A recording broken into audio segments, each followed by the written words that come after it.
মৃত্যুর প্রায় ৩ দশক পর প্যারিসের গ্রেভিন মিউজিয়ামে উন্মোচিত হল প্রিন্সেস ডায়ানার মোমের মূর্তি। ১৯৯৭ সালে ডায়ানার মৃত্যুর কারণে মূর্তি তৈরির পরিকল্পনা স্থগিত হয়ে যায়। লন্ডনের মাদাম তুসো জাদুঘরের মূর্তিটির চেয়ে এটিকে আরও আকর্ষণীয় করে তৈরি করা হয়েছে। ডায়ানার পরনে রয়েছে তার বিখ্যাত রিভেঞ্জ ড্রেস, যা তিনি পরেছিলেন ১৯৯৪ সালে। প্যারিসের গ্রেভিন মিউজিয়ামে অবশেষে জায়গা পেলেন পিপলস প্রিন্সেস ডায়ানা। পরিকল্পনাটা ছিল সেই ১৯৯৬ সালের, কিন্তু পরের বছরই প্যারিসে গাড়ি দুর্ঘটনায় তার মৃত্যু হলে থমকে যায় সব। দীর্ঘ ৩ দশক পর দর্শনার্থীদের আবদার মেটাতেই কর্তৃপক্ষ ফিরিয়ে আনলো সেই পরিকল্পনা। ওদের স্বপ্ন পূরণে পাশে থাকতে পেরে আমরা গর্বিত।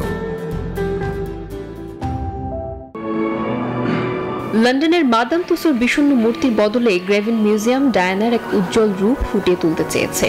তাই তাকে পরানো হয়েছে বিখ্যাত সেই রিভেঞ্জ ড্রেস। প্রিন্স চার্লসের বিশ্বাসঘাতকতার স্বীকারোক্তির দিনেই এই কালো পোশাকে সবার সামনে এসে সাড়া ফেলে দিয়েছিলেন ডায়ানা।